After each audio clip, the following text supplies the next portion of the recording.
Okay, now MP03 Bharat लोकतंत्र और विकास का एक और इम्पोर्टेंट टॉपिक, और बेसिकली लोकतंत्र के मुद्दे से तो बहुत ज्यादा इम्पोर्टेंट टॉपिक है, उसकी हम चर्चा करते हैं आज। मौलिक अधिकारों तथा नीति निर्देशक तत्वों में क्या अंतर है। ठीक है, यहाँ है मौलिक अधिकार और यहाँ है नीति निर्देशक तत्व। बेसिकली पहले ऊपर ऊपर से समझ लेते हैं कि क्या क्या इनमें होता है। ठीक है, तो अगर हम मौलिक अधिकारों की सबसे पहले बात करें, मौलिक अधिकार मतलब फंडामेंटल राइट्स। ठीक है, वो राइट्स जो हमें बिल्कुल मूलभूत अधिकार मिले हुए हैं ना, जिन अधिकारों की रक्षा सर्वोच्च न्यायालय करेगा। ठीक है, जैसे स्वतंत्रता का अधिकार है, समानता का अधिकार है। ठीक है, और बहुत सारे ऐसे अधिकार हैं। ठीक है, अगर हम नीति निर्देशक तत्व की बात करें, मौलिक अधिकार के बारे में आपको पता है। अगर हम नीति निर्देशक तत्व या सिद्धांत की बात करें, नीति निर्देशक सिद्धांत की बात करें, तो ये क्या होते हैं। बेसिकली देखो, नाम से क्या पता लग रहा है, नीति निर्देशक सिद्धांत।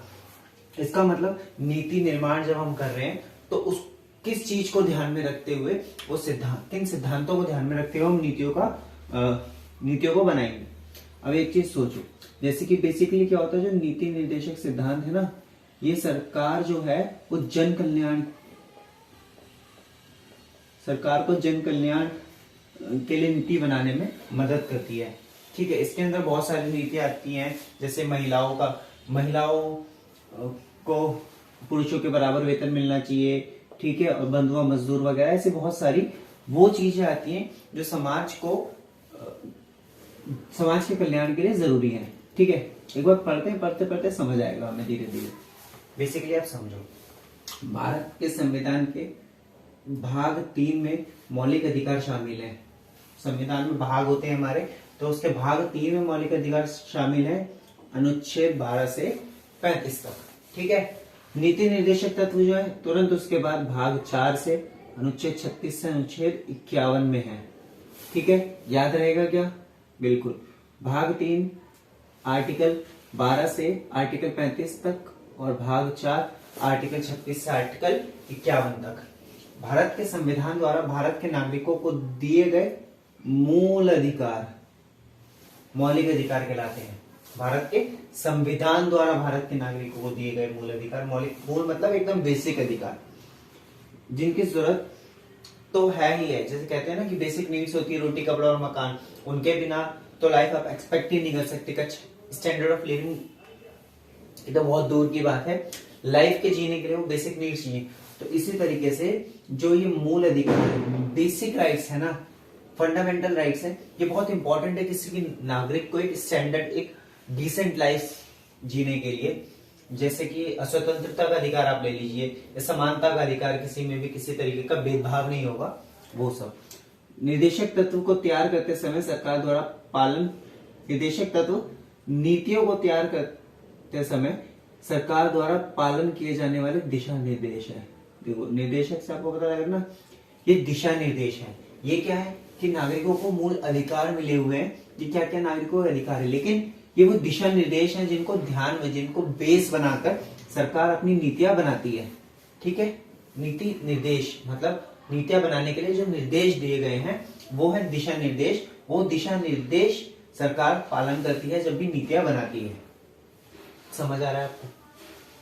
मौलिक अधिकारों के माध्यम से प्रत्येक नागरिक के कल्याण को बढ़ावा दिया जाता है। यहाँ देखो, प्रत्येक नागरिक के कल्याण बढ़ावा दिया जाता है। पॉइंट क्या है यहाँ पर कि यहाँ पर प्रत्येक नागरिक यानी कि हर एक इंसान के कल्याण को बढ़ावा दिया। मुझे स्वतंत्रता का अधिकार है, आपको स्वतंत्रता का अधिकार है, मुझे समानता का अधिकार है, आपको समानता का अधिकार है, और किसी को समानता का अधिकार है। तो अधिकार प्रत्येक नागरिक के पास है। ठीक है, तो प्रत्येक नागरिक के कल्याण को बढ़ावा दिया जाता है। लेकिन ये नीति निर्देशक तत्व है, मैंने क्या बोला, ये समाज कल्याण के लिए होती है। वो दिशा निर्देश है जो समाज कल्याण के लिए सरकार नीतियां बनाते समय ध्यान में रखती है। तो क्या निर्देशक सिद्धांतों की मदद से पूरे समाज का कल्याण होता है। यहाँ क्या होता है, अधिकार एक एक इंसान को मिला हुआ है, इंडिविजुअल सबके पास अपने अपने अधिकार हैं, मूल अधिकार। निर्देशक सिद्धांत क्या है, जो पूरे समाज के कल्याण का काम करते हैं। इसका मतलब क्या है, सरकार कोई पॉलिसी बनाएगी तो इन तत्वों को ध्यान में रखते हुए बनाएगी। ठीक है, तो थर्ड पॉइंट पढ़ते हैं, पढ़ लिया हमने, ठीक है। तो यानी कि मौलिक अधिकार प्रत्येक नागरिक के कल्याण से संबंधित है, और जो नीति निर्देशक सिद्धांत है वो पूरे समाज के कल्याण से संबंधित है। कानून के अनुसार मौलिक अधिकारों का उल्लंघन दंडनीय है। इसका मतलब क्या कि अगर आप मौलिक अधिकारों का उल्लंघन करके उन्हें वायलेट करते हैं तो आपको दंड का प्रावधान है उसमें, ठीक है। लेकिन नीति निर्देशक तत्वों का उल्लंघन मौलिक अधिकारों के विपरीत दंडनीय अपराध नहीं है। इसका मतलब अगर इनका उल्लंघन होता है तो वो दंडनीय अपराध नहीं है। अब आपने एक चीज नोटिस की बेसिकली कि ये जो मौलिक अधिकार है ये नागरिक को मिले हुए हैं, और ये जो नीति निर्देशक तत्व है ये समाज कल्याण के लिए वो दिशा निर्देश है जो सरकार नीतियां बनाते समय ध्यान में रखेगी और उनको ध्यान में रखते हुए नीतियां बनाएंगी। अब आपने देखा कि ये दंडनीय अपराध है इनका उल्लंघन करना मौलिक अधिकारों का, लेकिन नीति निर्देशक तत्वों का उल्लंघन करना दंडनीय अपराध नहीं है। इसका मतलब क्या, आप अभी 5वां छोड़िए 6ठा देखिए, मौलिक अधिकारों का उल्लंघन होने पर उच्च न्यायालयों या सर्वोच्च न्यायालय के पास जाया जा सकता है, जाया जा सकता है। इसका मतलब क्या है, ये दंडनीय अपराध है तो ऑब्वियसली आप न्यायालय के पास जा सकते हैं। ये दंडनीय अपराध नहीं है तो इसका होने पर न्यायालय के पास नहीं जाया जा सकता, ठीक है, समझ गए। अब देखिए, क्योंकि मौलिक अधिकार क्या है, बेसिकली क्या बोलते हैं, राज्य को या सरकार को या देश, राज्य हम यूज करेंगे वर्ड, मौलिक अधिकार जो है राज्य को ये बोलते हैं कि किसी आप कुछ भी पॉलिसी नीति बनाइए लेकिन वो नागरिकों के मौलिक अधिकारों का उल्लंघन नहीं करनी चाहिए। इसका मतलब क्या, राज्य को मौलिक अधिकार कुछ ना करने के लिए बोल रहे हैं। क्या ना करने के लिए बोल रहे हैं, मौलिक अधिकारों का उल्लंघन नहीं करना है आपको नागरिकों को। लेकिन जो नीति निर्देशक तत्व है वो क्या बोल रहे हैं राज्य को, कि आपको नागरिकों के या समाज के कल्याण के लिए ऐसा करना है। ये राज्य को रोक रहे हैं कि आपको मौलिक अधिकारों का उल्लंघन नहीं करना है, कुछ नहीं करना है, और ये आपको बोल रहे हैं कि आपको समाज कल्याण के लिए ऐसा करना है। तो यानी कि ये मना कर रहे हैं ना मौलिक अधिकार, तो मौलिक अधिकारों की प्रकृति नकारात्मक है। नकारात्मक कैसे, क्योंकि राज्य के किन्हीं कार्यों पर प्रतिबंध लगाते हैं ना कि आपको इनका उल्लंघन नहीं करना राज्य को, तो नकारात्मक थोड़ी प्रकृति हो गई। जबकि सिद्धांतों की प्रकृति सकारात्मक है, क्योंकि ये राज्य को किन्हीं निश्चित कार्यों को करने का निर्देश देते हैं। इसका मतलब ये बोल रहे हैं कि आप ऐसा कीजिए, जो दिशा निर्देश है इनको फॉलो कीजिए, इनको फॉलो करके आप नीतियां बनाइए। समझ आया नकारात्मक और सकारात्मक का कॉन्सेप्ट। एक और बार देख लेते हैं, क्योंकि मौलिक अधिकार, इसका मतलब क्या, राज्य को बोल रहे हैं, संविधान बोल रहा है कि आप नागरिकों के मौलिक अधिकारों का उल्लंघन नहीं कर सकते। इसका मतलब प्रतिबंध लगा रहा है ना कुछ कामों पे राज्य के, लेकिन ये क्या है, ये करने के निर्देश देता है, ठीक है, इसलिए वो सकारात्मक है। 6 हमने कर लिया, 7 देखते हैं हम। मौलिक अधिकारों के द्वारा राजनीतिक लोकतंत्र की स्थापना की गई। बेसिकली राजनीतिक लोकतंत्र की स्थापना ही तो हुई है, समानता का अधिकार, स्वतंत्रता का अधिकार, धर्मनिरपेक्षता का अधिकार, ये जितने भी अधिकार है बेसिकली राज्य के लिए है ना राजनीतिक लोकतंत्र। निर्देशक तत्वों के द्वारा आर्थिक और सामाजिक लोकतंत्र की स्थापना की गई है। इसमें लोगों को बोला जाता है कि इनकम, नीति निर्देशों में क्या लिखा हुआ है कि इनकम लेवल, इनकम डिस्ट्रीब्यूशन इतना बराबर है, कोई बहुत ज्यादा अमीर है, कोई बहुत ज्यादा गरीब ना रह जाए, ठीक है। समाज के कल्याण की बात की गई है, पर्यावरण की बात की गई है, इन सब में तो आपको याद रखना है। ये राजनीतिक लोकतंत्र को बढ़ावा देते हैं। राजनीतिक लोकतंत्र की स्थापना हुई इनसे, और इनसे आर्थिक और सामाजिक लोकतंत्र की स्थापना हुई। दिशा निर्देश है ना, तो किसके लिए होंगे, आर्थिक और सामाजिक स्थिति सुधारने के लिए, ठीक है। मौलिक अधिकारों को, अच्छा ये बहुत इंपॉर्टेंट पॉइंट है, आप देखिएगा,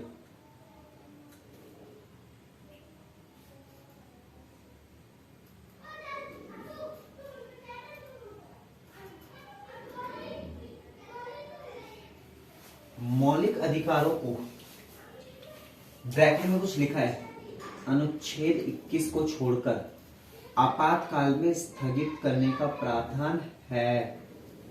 इसका मतलब क्या होता है कि मौलिक अधिकारों को इमरजेंसी की सिचुएशन में स्थगित मतलब सस्पेंड किया जा सकता है, मतलब नागरिकों से उनके मौलिक अधिकार छीने जा सकते हैं। अब आप बोलेंगे सर यहाँ तो मना हो रहा था कि आप उनका उल्लंघन नहीं कर सकते, बट हाँ आपातकाल की स्थिति में उनसे उनके नागरिकों के अधिकार छीने जा सकते हैं। ठीक है, यहाँ अगर बात करें नीति निर्देशक तत्वों को स्थगित नहीं किया जा सकता। इसका मतलब क्या, नीति निर्देशक तत्व तो क्या एक दिशा निर्देश है ना, राज्य को बोला गया संविधान के द्वारा कि आप जब नीतियां बना रहे हैं तो दिशा निर्देशों का पालन कीजिए। ठीक है, तो वो कोई अधिकार नहीं जो इमरजेंसी सिचुएशन में स्थगित हो जाएंगे। हाँ यहाँ याद रखना है अनुच्छेद 21 को छोड़कर। अनुच्छेद 21 क्या है, right to life and personal liberty. ठीक है, लास्ट पॉइंट है मौलिक अधिकार संयुक्त राज्य अमेरिका के संविधान से उधार लिए गए थे। मतलब क्या कि जो हमने संविधान बनाया ना उसके बहुत सारे प्रोविजंस हमने गवर्नमेंट ऑफ इंडिया 1935 से लिए थे। ठीक है, बहुत सारे प्रोविजन हमारे खुद के भी हैं और हमने कुछ देशों के संविधान से बोरो भी किए, बोरो मतलब उधार भी लिए। तो ये जो मौलिक अधिकार है हमने संयुक्त राज्य अमेरिका के संविधान से लिए हैं और जो नीति निर्देशक सिद्धांत है वो हमने आयरलैंड के संविधान से लिए हैं। तो बेसिकली आपको दोनों में अंतर समझ आ गया होगा। मौलिक अधिकार नागरिक के कल्याण की बात करते हैं, नागरिक कल्याण के लिए है, जबकि ये नीति निर्देशक तत्व समाज कल्याण के लिए है। ये दंडनीय है, ये दंडनीय नहीं है। अब दंडनीय है तो आप उच्च न्यायालय, सर्वोच्च न्यायालय के पास जा सकते हैं, लेकिन ये दंडनीय नहीं है तो आप न्यायालय के पास नहीं जा सकते। ठीक है, समझ आ रहा है। ये यूएस से लिए गए हैं, ये आयरलैंड से लिए गए हैं। ये राजनीतिक लोकतंत्र की स्थापना की गई इसके द्वारा, और इनके द्वारा आर्थिक और सामाजिक कल्याण की बात की गई तो आर्थिक और सामाजिक लोकतंत्र की स्थापना की गई। ये नकारात्मक है। ठीक है, क्योंकि ये मौलिक अधिकारों का उल्लंघन नहीं करना है, राज्यों को कुछ नहीं करने के लिए बोल रहे हैं और यहाँ इनको फॉलो करना है, दिशा निर्देशों को ये राज्यों को कुछ फॉलो करने के लिए बोल रहे हैं। ठीक है, भाग 3 अनुच्छेद 12 से 35, भाग 4 अनुच्छेद 36 से 51। ओके।